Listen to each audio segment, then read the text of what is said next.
তোমার রান্নাঘরে তোমাদের অনেক অনেক স্বাগত। দেখো আমি আজকে একটা রেসিপি নিয়ে চলে এসেছি, ডিমের রেসিপি। ডিমের রেসিপি তো অনেকভাবেই করে খাওয়া যায়, আমি একটা আজকে নতুনভাবে করে তোমাদেরকে শেয়ার করো, তোমরা দেখতে থাকো। আমি ডিমগুলোকে দেখো আগে থেকে সিদ্ধ করে ছাড়িয়ে নিয়েছি, আর এখানে আমি 5খানা ডিম নিয়েছি, এখানে একটা নিয়েছি, এটা ভাজতে হবে। সবাই আসলে সিদ্ধ খায় না, সেই জন্য একজনের ভাজা। আর আমি রেসিপিটা করব, তোমাদেরকে শেয়ার করো, তোমরা দেখতে থাকো। আর রেসিপিটা করার জন্য আমি নিয়ে নিয়েছি এখানে দেখো ধনে আর জিরে। এই ধনে জিরেটা আমি শুকনো খড়ায় দেখো কড়া বসিয়ে রেখেছি, নেড়ে নেবো। নেড়ে নিয়ে ভেজে আমি একটু নতুনত্বভাবে করে চেষ্টা করছি। তোমাদেরকে অবশ্যই তোমরা ভিডিওটা দেখে কমেন্ট করে জানাবে আমার এই ভিডিওটা তোমাদের কেমন লেগেছে। দেখো ধনে জিরেটা ভালো করে ভেজে নেবো শুকনো খড়ায়, নিয়ে আমি সিলেতে গুঁড়িয়ে নেবো। আর এখানে আমি দেখো টমেটো পেঁয়াজ কেটে নিয়েছি, একটু বেশি পরিমাণেই টমেটো পেঁয়াজ লাগবে। এখানে নিয়ে নিয়েছি রসুন আর আদা, আমার বাটা রয়েছে। আমি কিভাবে কি রেসিপিটা করছি তোমাদেরকে শেয়ার করো, তোমরা দেখতে থাকো, আর দেখে অবশ্যই কমেন্ট করে জানাবে আমার এই রেসিপিটা তোমাদের কেমন লেগেছে। দেখো আমার ধনে জিরেটা ভাজা ভাজা হয়ে গেছে, আমি ঢেলে নেবো। এতে একটা শুকনো লঙ্কা দিলেও ভালো হয়, আমি গরমের জন্য শুকনো লঙ্কাটা দিইনি। আর সবথেকে বড় কথা, শুকনো লঙ্কাটা আমাকে বাটতে হবে, আমি হাত জ্বালা করবে, সেই জন্য শুকনো লঙ্কাটা দিইনি। আমি এখানে গুঁড়ো লঙ্কাই ব্যবহার করো, তোমরা পারো যদি এতে একটা শুকনো লঙ্কা দিয়ে দিবে, খেতে আরও ভালো লাগবে। দেখো আমি ধনে জিরেটা ভেজে নিয়েছি, আমি ঢেলে নেবো। বাটবো তার আগে আমি এখানে তেল দিয়ে দিয়েছি। আমি ডিমগুলো দেখো খুন্তি দিয়ে দিয়েই গাগুলো চিড়ে নিচ্ছি, চিড়ে নিয়ে ভাজবো, খেতে ভালো লাগবে। আমি সব কটা ডিম এইভাবে চিড়ে নেবো, নিয়ে ডিমগুলো ভেজে নিয়ে তোমাদেরকে শেয়ার করছি। তেলেতে তুলে দেবো।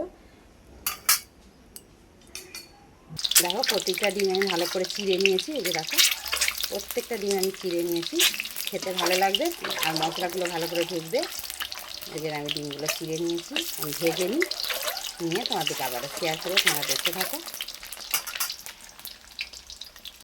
দেখো ডিমগুলো সব ভেজে তুলে নিয়েছি, এবার দিয়ে দেবো পেঁয়াজ আর টমেটো কুচি।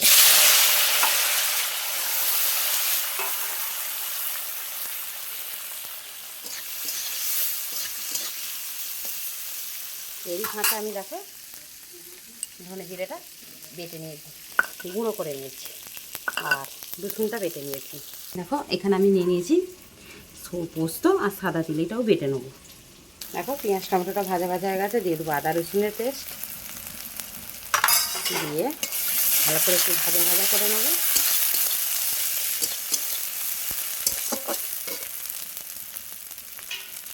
এবার দেখো পোস্ত আর চার মগজটা বেটে নিয়েছি,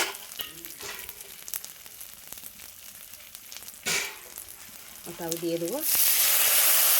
তার সাথে দেখো ধনে আর জিরে গুঁড়োটাও দিয়ে দেবো, দিয়ে ভালো করে আমি ভাজবো মশলাগুলো, সমস্ত মশলাগুলো, বাদবাকি যা যা মশলা লাগে আমি একটা বাটিতে নিয়ে গুলে নেবো। দেখো একটা বাটিতে জল নিয়েছি, দিয়ে দেবো হলুদ গুঁড়ো, ঝাল লঙ্কার গুঁড়ো, কাশ্মীরি লঙ্কার গুঁড়ো, নুন,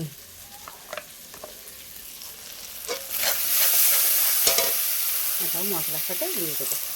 দিয়ে মশলাটা আমার ভালো করে তেল ছেড়া পর্যন্ত কষে নেবো। দেখো মশলা দিয়ে আমার তেল ছেড়ে দিয়েছে, আমি ডিমগুলো দিয়ে কষিয়ে নেবো একটু।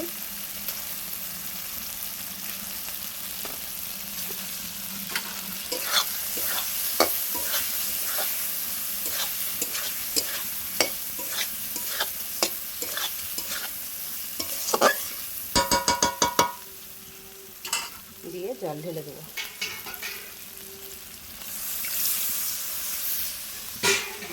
দিয়ে চাপা দিয়ে দেবো। দেখো বন্ধুরা ডিমের তেল কাইটা আমার হয়ে এসছে। দেখো একটু কাই রাখবো, ভাত দিয়ে মেখে খেতে সুবিধা হবে।